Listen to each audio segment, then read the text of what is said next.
पिछली ज्ञान सभा में आपने हमें अनासक्त होने की अनिवार्यता व लाभ से अवगत कराया था। साथ ही हमने दुख एवं भय पर भी चर्चा की थी। प्रभु, आज हम आपसे धन के संचय, उसकी उपयोगिता एवं उसके वितरण के बारे में जानना चाहते हैं। धन आवश्यक है ऋषि अत्रि, क्योंकि धन मूल आवश्यकताओं को पूरा करने में सहायक होता है। किंतु जब कोई व्यक्ति इच्छाओं को आवश्यकता समझने लगे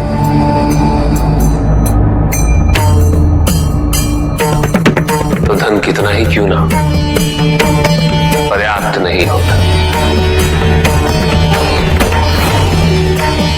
क्योंकि इच्छाएं अंतहीन है। इसलिए मनुष्य कभी ना समाप्त होने वाली इच्छाओं की पूर्ति हेतु धन संचय को ही अपने जीवन का लक्ष्य समझ लेता है।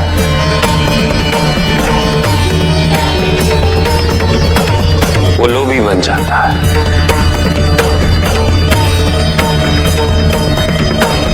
वो भूल जाता है कि उसके जीवन का मुख्य लक्ष्य ईश्वर के समीप आना है।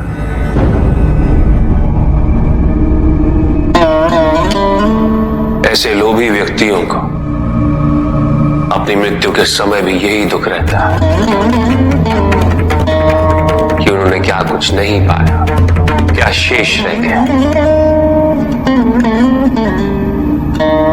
ऐसे समय में वो एक क्षण के लिए भी ईश्वर का स्मरण नहीं करते, अपने जीवन की निरर्थकता और व्यर्थता का बोध नहीं होता। बिल्कुल उस व्यापारी की भांति। कौन व्यापारी प्रभु? वो व्यापारी जिसके पास इस संसार में जीवन निर्वाह हेतु सब कुछ था,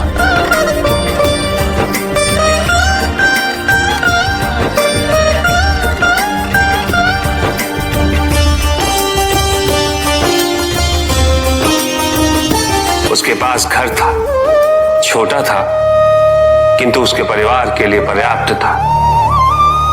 उसके छोटे से परिवार की आवश्यकताओं को पूरा करने हेतु भोजन और धन की भी कोई कमी नहीं थी, किंतु व्यापारी सदैव और धन संपत्ति संचय करने की चिंता में डूबा रहता था। सब कुछ होते हुए भी वो सुखी नहीं था, क्योंकि वो यही सोचता रहता था कि उसके पास क्या क्या नहीं। एक दिन किसी ने उसे बताया कि नारायण के वरदान से सब कुछ मिल सकता है। धन के लोभ में वो नारायण की तपस्या करने निकल पड़ा। ओम वैष्णवे नमः। और इस प्रकार वो कई वर्षों तक नारायण की तपस्या करता था। ओम वैष्णवे नमः। ओम वैष्णवे नमः। ओम वैष्णवे नमः। ओम वैष्णवे नमः। वत्स,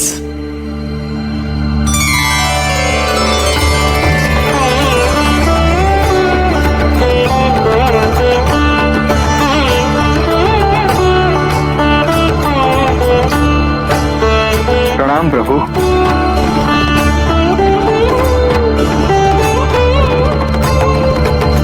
मैं तुम्हारी तपस्या से प्रसन्न हूं।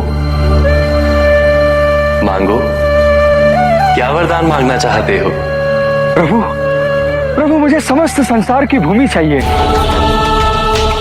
संसार में जितना भी धन है सब मेरा हो जाए। क्या मैं तुमसे पूछ सकता हूं, तुम्हें इतना सब कुछ क्यों चाहिए? मैं सुखी रहना चाहता हूँ प्रभु, और धन संपत्ति ही सुख का माध्यम है। किंतु संसार की परिभाषा हर किसी के लिए भिन्न होती है वत्स। कुएं में बैठे मेंढक के लिए वो उसका संसार होता है। तुम बताओ वत्स, तुम्हारे लिए संसार की क्या परिभाषा है? सब कुछ प्रभु। जो कुछ भी मुझे दिखाई दे रहा है वो सब कुछ संसार ही तो है प्रभु। उचित है, मैं तुम्हें वरदान देता हूं कि जितना भी संसार तुम अपने नेत्रों से स्वयं देख सको वो तुम्हारा होगा, किंतु जो तुम नहीं देखोगे वो तुम्हारा नहीं होगा। अब इस संसार का सबसे धनी व्यक्ति मैं बन जाऊंगा प्रभु, और सबसे सुखी भी।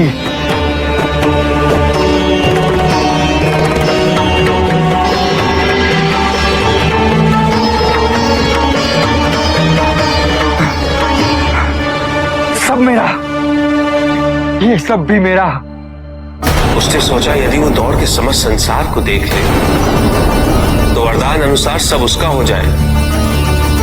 यहां से वहां, वहां से यहां, वो चारों दिशाओं में भागने लगा।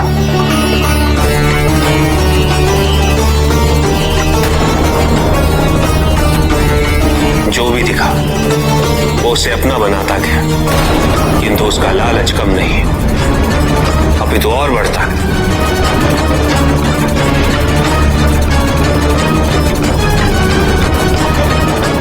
निरंतर भागते रहने के कारण शीघ्र उसका शरीर उसका साथ देने में असमर्थ हो गया।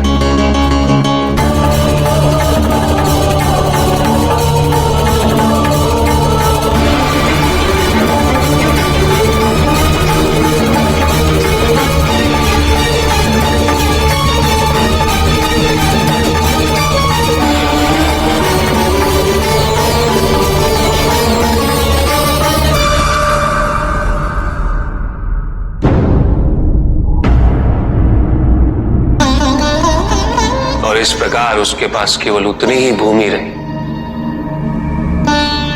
जिस पे उसका मृत शरीर पड़ा हुआ था।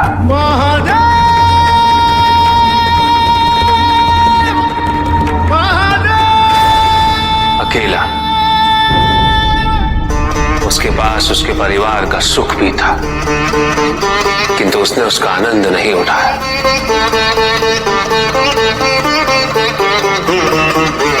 इसलिए सुखी जीवन हेतु धन की प्रचुरता नहीं, अभी तो अपनी इच्छा और आवश्यकता में अंतर समझना अनिवार्य है। किंतु प्रभु, जो पहले से ही धनी हो उसे क्या करना चाहिए? धन चाहे कितना भी हो ऋषियत्र,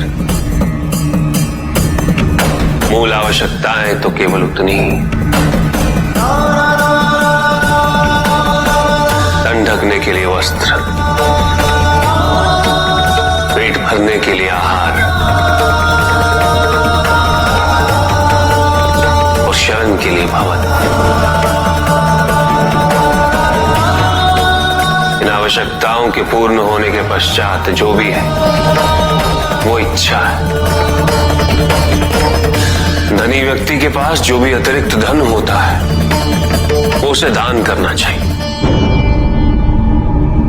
उनके उद्धार के लिए जो अपनी मूल आवश्यकताओं को पूरा नहीं कर सकते।